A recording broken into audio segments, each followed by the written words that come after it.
जी hello दोस्तों, मैं हूं कमर सीमा। उम्मीद है आप लोग ठीक होंगे। दोस्तों, चाइना जो है वो बहुत कम डिस्कस हो रहा है इस मिडल ईस्ट की जंग में। लेकिन चाइना मेन कैरेक्टर है जिसको डिस्कस नहीं किया जा रहा। वो मैं आपको बताता हूं कैसे। पहली बात तो ये है कि अमेरिकन प्रेसिडेंट डोनाल्ड ट्रंप जो है वो 31 मार्च से 2 अप्रैल का विजिट कर रहे हैं। बहुत सारे लोग ये कह रहे होंगे, ये मैं this is an analysis which I believe कि ये चीज़ें हैं। बहुत सारे लोग ये कह रहे होंगे कि ट्रम्प जो है वो उसने इसराइल के लिए अफगानिस्तान वहाँ पे गया है। मैं नहीं समझता ट्रम्प इसराइल के लिए वहाँ गया है। मैं नहीं समझता कि ट्रम्प इसलिए गए हैं वहाँ पे। नो, अमेरिका अपने लिए गया है। और अमेरिका गया है बेसिकली, उसका जो प्रॉपर एंड मेन गोल है that is to have a control over the energy. अब मिसाल के तौर पे वेनेजुएला का तेल किसके कंट्रोल में है? चाइना के अमेरिका के कंट्रोल में है। और वो कौन लेता था? शी जिनपिंग लेता था। 3 जनवरी को अमेरिकन फोर्सेस ने एक सरप्राइज रेड किया वेनेजुएला के कैपिटल कराकरस में। मदोरो प्रो चाइना था, उसको और उसकी वाइफ सीलिया को उठाया, न्यूयॉर्क ले गए। का आज आज जो वाइस प्रेसिडेंट थी वेनेजुएला की और प्रेसिडेंट बन चुकी हैं, उन्होंने क्या कहा है?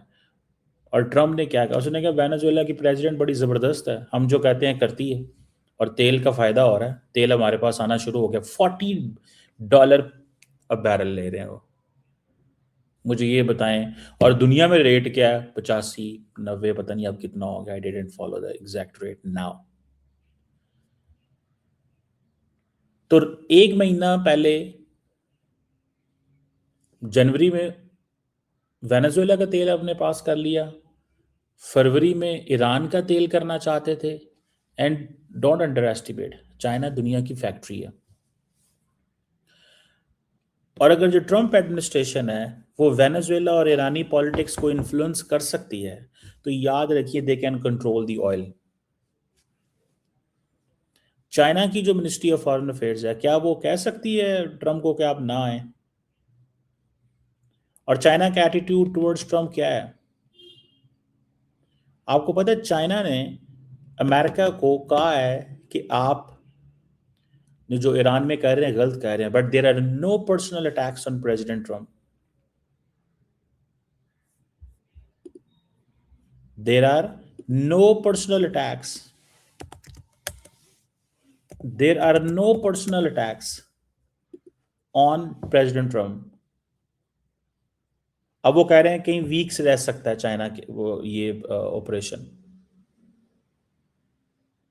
लेकिन before president Trump goes there, हो सकता है ये बंद हो जाए। चाइना को ट्रम्प के बेसिकली गोल्स का पता है, और उसके गोल्स हैं वेनेजुएला और ईरान के तेल के ऊपर अपना हाथ। उसका कोई गोल नहीं है नेतन्याहू। वो सोच रहा है कि मैंने एनर्जी कंट्रोल करनी है एंड चाइना को ये एनर्जी डिनाई करनी है। एंड दे नो, और चाइनीज को बड़ा अच्छे से पता है। और क्या शी जिनपिंग कह सकता है ना आए ट्रम्प को? कभी भी नहीं कहेंगे। एंड दौरा होगा। क्यों? क्यों होगा? और क्यों चाइना डिनाई कर सकता है? अब जो अमेरिकन बिजनेस लीडर्स जा रहे हैं चाइना, उसके ऊपर तो बड़ा प्रेशर पड़ जाना है अगर ये बिजनेस नहीं जाते। चाइना ने कंसेशंस दी थी जो शी जिनपिंग एंड ट्रम्प की समिट हुई थी साउथ कोरिया के अंदर। वो जो ट्रेड वॉर के अंदर एक ट्रूस आया था। लेकिन चाइना अमेरिका के दरमियान जो है, क्योंकि ट्रम्प समझता है कि मैं डायरेक्ट चाइना से को हिट नहीं कर सकता, तो जो चाइना की लाइफलाइन है उसको पकड़ लो। वेनेजुएला को वो कामयाब हो गए, ईरान वाला मुश्किल नजर आता है मुझे। Because Iran is a different culture, different country, different civilisation, they have a history and so on so forth. अब चाइना के अंदर भी मसले मसाइल हैं, वहां पे Chinese communist party, this that ये वो। अब ट्रम्प एडमिनिस्ट्रेशन जो है उसने कहा यह जाता है कि वो ताइवान को मेरे ख्याल है $11 अरब का तोसला दे रहे हैं। अब ट्रम्प साहब के लिए अगर रेड कारपेट शी जिनपिंग बिछा देता है तो वो जो कुछ ट्रम्प साहब वेजर वहां पे ईरान में कर रहा है उसको वो ओके करार दे देंगे। और मुझे सुनने में आ रहा है कि मैं पहली दफा महसूस किया, मैंने पहली दफा ये महसूस किया कि चाइनीज एक्टिव है।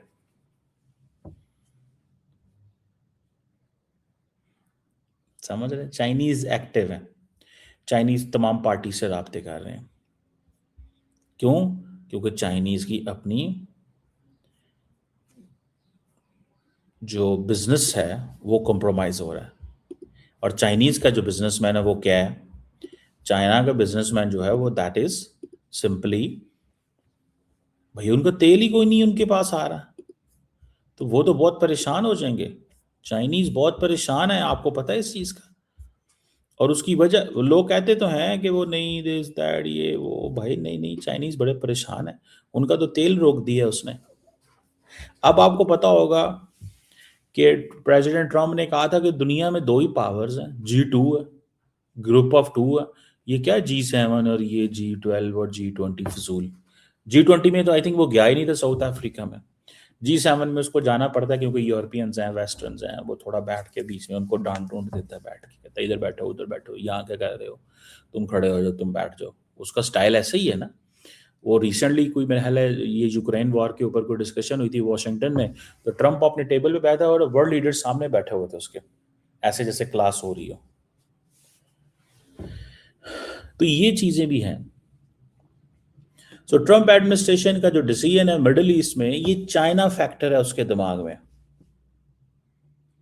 और वो समझता है कि मैंने वेस्टर्न हेमिस्फीयर अपने कंट्रोल में कर लिया है, एनर्जी भी अपने कंट्रोल में कर ली है, मैंने सबको धराधम का भी लिया है, जो मेरे से बात नहीं करता मैंने उसके ऊपर टेरर वॉर्स कर ली है। Now basically America is asserting its position.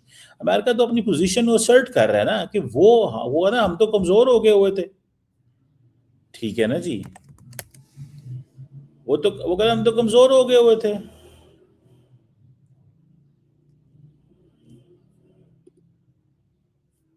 ये पॉइंट जो है, ये फैक्टर जो है, that is in front of us.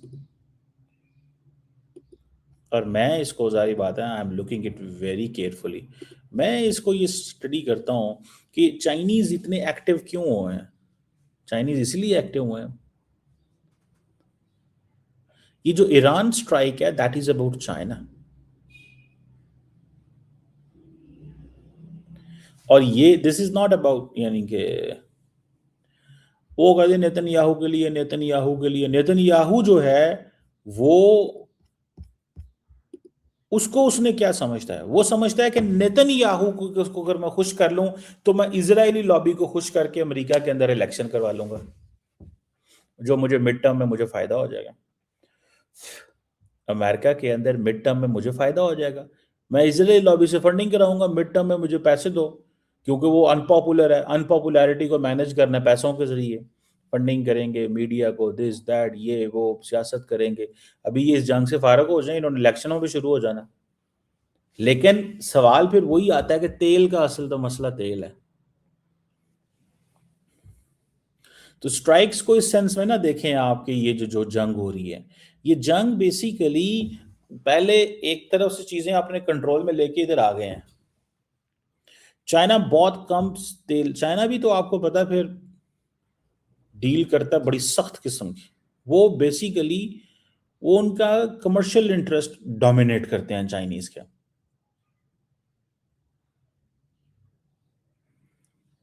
ठीक है ना जी। तो ये चीजें हैं, मिसाल के तौर पे कि अब देखें ना कि ट्रम्प के ऑब्जेक्टिव है जो चाइना को विजिट करना है, वो जो जिसे कहते हैं ना चाइनीज सस्ता तेल ले रहे हैं, उसको ये बुरा लगता है कि ये सस्ता तेल क्यों ले रहा है। 75% ऑफ इट्स ऑयल जो है ना, वो चाइना की जो रिलाई करता है अपनी इंपोर्ट की, 75% of it oil. Iran life line है। सो जेन में ये जरा समझें, चाइना जो है वो उसका 70% जो वो आता है इंपोर्ट ऑयल की है। ईरान लाइफ लाइन है। और कहा जाता है कि 1979 चाइना और ईरान का भी आपस में बड़ा है। 1979 जो एक ये हिस्टोरिक रिलेशनशिप है, जब तेहरान और बीजिंग वाशिंगटन का आप अगर वो देखें, जब यूएस और चाइना ने जो अपने रिलेशन एस्टैब्लिश किए थे 1979, उसी मंथ में जो प्रो यूएस मोहम्मद रजा पेहलवी था वो एग्जाइल पे चला गया था और आयतुल्ला खामनाई जो है वो लीडर बन गया था। जब चाइना मेजर आर्म्स सप्लायर था ईरान को ड्यूरिंग ईरान इराक वॉर 1980 से लेके 1988 तक, लेकिन ईरान ने भी चाइना को उठने नहीं दिया। चाइना को उठाना चाहिए था ईरान को, जैसे अमेरिका अपने पार्टनर्स को उठाता है। चाइना स्लोली स्लोली खाता रहता है, मतलब देता भी कुछ नहीं, थोड़ा दे दिया, मतलब वो बड़ी सख्त डील करता है चाइना। अब 1989 में खामनाई साहब जो है वो वफात हो गई, और उसी साल आपको याद होगा एक तियाननमेन स्क्वायर का क्रैकडाउन उन्होंने किया था। तब ये सारे आए, और तब वो एक उस वक्त थी वो सारी। सो खामनाई के जो सक्सेसर हैं वो खमीनी साहब के सक्सेसर ये खामनाई साहब थे, तो ये भी चले गए अब दुनिया से। सो जो ट्रम्प एडमिनिस्ट्रेशन है उसने बड़ी हाई स्टेक बेट लगाई हुई है। हाई स्टेक बेट है। वॉशिंगटन जो है उसकी जो, जिसे कहते हैं ना, ये जो सोच है उसका ध्यान जो है, और वो हो सकता है उसका अगला ध्यान ताइवान की तरफ हो, लेकिन मुझे नहीं लगता वो ताइवान की तरफ सोचेगा। वो इसलिए नहीं सोचेगा कि उधर सोच के उसने क्या करना है यार। उसने वहां सोच के क्या करना है, और क्या करेगा वो उधर? कुछ भी नहीं, कुछ भी नहीं करेगा। वो सोच के क्या करेगा? उसके लिए तो वो कोई ऐसी चीज नहीं है। सो मुझे जाती तौर पे ये लगता है कि लार्जली लोग इसको इग्नोर कर रहे हैं, टू बी ऑनेस्ट। लोग इसको इग्नोर कर रहे हैं, लेकिन मैं ये समझ रहा हूँ कि दिस इज द। आपने देखा चाइनीज फॉरेन मिनिस्टर भी एक्टिव हुए हैं, चाइनीज एनवॉय भी जा रहा है, और सारा कुछ आ रहा है। ठीक है ना जी। तो ये ऐसे नहीं था, ये पहले ऐसे नहीं था। इस चीज को ज़हन में रखें जनाब, ये पहले ऐसे नहीं था। ये चीजें चेंज हुई हैं, और अब देखते हैं कि क्या मिलता है शी जिनपिंग को और क्या मिलता है ट्रम्प साहब को, ये है सवाल। बाकी तो सारे का सारा जो है ना वो स्टोरी है, एक बड़ी तगड़ी किस्म की स्टोरी है, बड़ी तगड़ी किस्म की स्टोरी है कि किधर किधर किस किस ने क्या करना है और क्या नहीं करना। लेकिन मैं ये I foresee this and I believe this कि this is about money, this is about oil, this is not about Netanyahu. Netanyahu को उसको इंटरेस्ट ये है कि मुझे एपैक एंड इजरायली लॉबी आए और आके वो दे। ठीक है, बहुत सारे लोगों का ये कहना होगा कि जी नेतन्याहू उसको घुमा के ट्रंप को ले गए। लोग समझते हैं ट्रंप बेवकूफ है, मैं तो समझता हूँ इज वेरी वाइज गाय। मतलब उसने सारी वो वो पैसे को मूव कराता है for his interest, his politics interest and in American interest. China को कैसे पकड़ना है? चाइना को नहीं पकड़ा गया, उसने पहले सैंक्शंस लगाई हैं, नहीं टैरिफ है, उन्हें कहा पढ़ो। ये जो उसने उसके जहन में आया ना वेस्टर्न हेमिस्फेयर, उसने पहले देखा चाइना की कमजोरी क्या है। चाइना की कमजोरी है एनर्जी। तो कमजोरी एनर्जी है, तो अच्छा, तो उसको एनर्जी कैसे सप्लाई लाइन कौन देता है? उन्होंने कहा जी चाइना, रशिया देता, चाइना देता है, और सॉरी ईरान देता है, और वो देता है, वेनेजुएला देता है। कहता फाड़ लो तुम उधर से वो लगे हुए थे कि जी वो सो मेरा ख्याल है कि it's all about resources, it's all about China असल में उसका टारगेट है। बाकी other options can not be ruled out. वो अपनी जगह पे जरूर मौजूद है, वो अपनी जगह पे जरूर मौजूद है और वो रहेंगे। So interesting times in my sense.